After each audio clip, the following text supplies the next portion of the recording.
On the edge of Brooklyn Heights, beneath one of the city's most photographed promenades, lies a highway structure that carries more weight, physically and politically, than almost any other in New York City. This is the Triple Cantilever, a 3-level stack of concrete and steel built more than 70 years ago.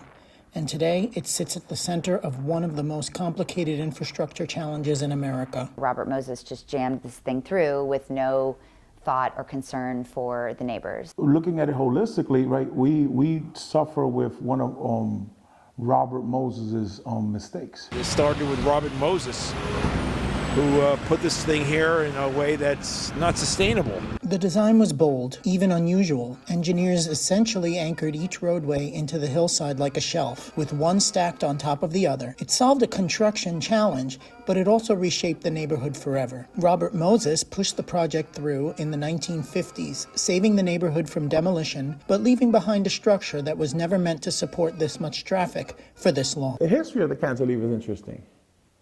You know, how they wanted to run through, like the ditch, run through Brooklyn Heights.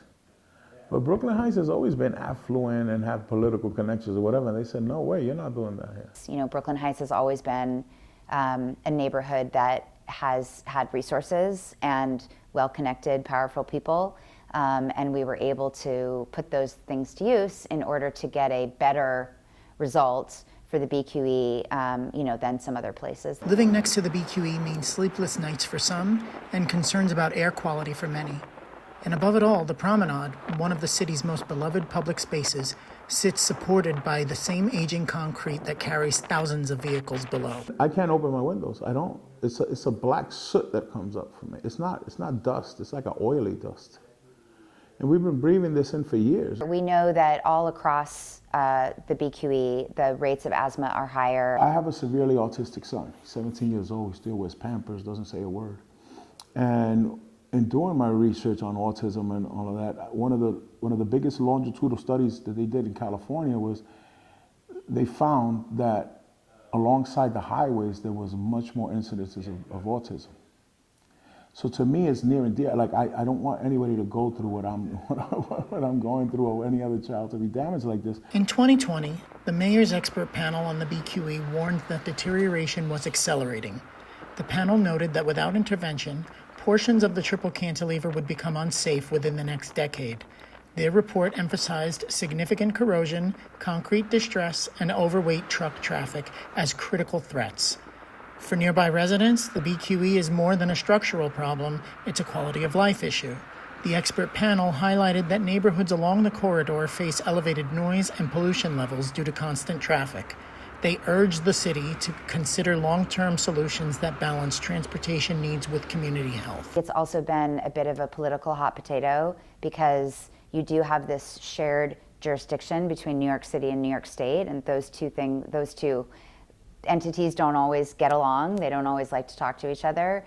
It's going to be very, very expensive and time-consuming, and so a lot of politicians and powers that be, are not keen on taking on a very complicated, very expensive, very time-consuming project, and they sort of have kicked the can or passed the buck, down the road to the next administration, to the next governor, to the next mayor. To prevent further damage and to avoid sudden closures, in 2023, New York became the first city in the country to use on-road weight sensors to automatically ticket overweight trucks on the BQE. The result? A 60% drop in overweight trucks crossing the cantilever, a measure the city calls vital to protecting this aging structure while long-term solutions are developed. But enforcement is only a stopgap. Engineers and city planners say full reconstruction or redesign of the cantilever is inevitable. The real question now, how to rebuild and how to do it without sacrificing neighborhood character or essential infrastructure. We felt that what they were trying to do was really just recreate the status quo. So they wanted to give the highway and the cantilever another 100 years of lifespan, which essentially would just kind of preserve, like I said, the status quo of cars, vehicle miles traveled, trucks, transversing through our communities, contributing to air pollution, noise pollution, bad public health outcomes for people. All those trucks, all those cars that are cutting through to I don't know, I guess to try to save time from the BQE. All of this, because it didn't happen before this cantilever situation. It didn't happen when it was, it wasn't that bad. The traffic wasn't like that. The structure is stacked in 3 layers, 2 levels of highway topped by the promenade. The New York City DOT describes the cantilever as a complex, non-redundant structure, meaning there is almost no backup support. If one major component fails, the whole system is at risk. Now, the triple cantilever is showing its age. Cracking concrete, exposed rebar, water infiltration, all signs of a structure long past its intended lifespan. City engineers have warned that without major repairs, restrictions may be needed. Some reports have even suggested that heavy trucks could threaten the integrity of the roadway if conditions worsen. While no single solution has been approved, proposals include lane reductions, deck replacement, temporary bypass structures, or a full redesign. The DOT states that all options must meet modern safety standards, standards that didn't exist when Robert Motus built this original roadway. The triple cantilever has carried New York for generations. Now, as engineers, planners, leaders, and communities decide its fate, one thing is clear. According to both the DOT and the expert panel, action is needed, and soon, to keep the BQE standing for the next generation. I don't know how much the community in Brooklyn Heights is willing to sacrifice to get this done. It's just, there's no other way around it. There's gonna be disruption to fix this. Like, this construction is, it's not clean, it's messy, but it has to be done. They also talk about taking away the promenade to do construction. And that's like, and then they said they'll put it back again, but we, living here for all our lives, we know it'll never go back. I think the Brooklyn Heights community, I can only speak for the community I represent, is willing to endure some inconvenience. I think everybody understands that anytime you have a project like this, you're gonna have some traffic, some noise, some inconvenience, some hardship.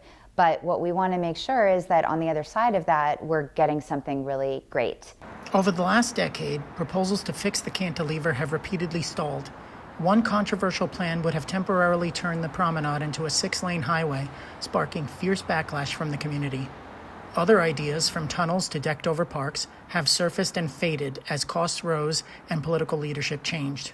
Today, the city and state agree the BQE must be rebuilt, but how and who will pay for it remains unresolved. This stretch of highway represents more than steel and concrete. It's a test of how New York confronts aging infrastructure, community priorities, and the looming realities of time. And as the city debates its future, the triple cantilever and the people who live beside it wait for a solution sturdy enough to last the next 70 years. The BQE's triple cantilever was designed to last for decades, and it definitely got its money's worth.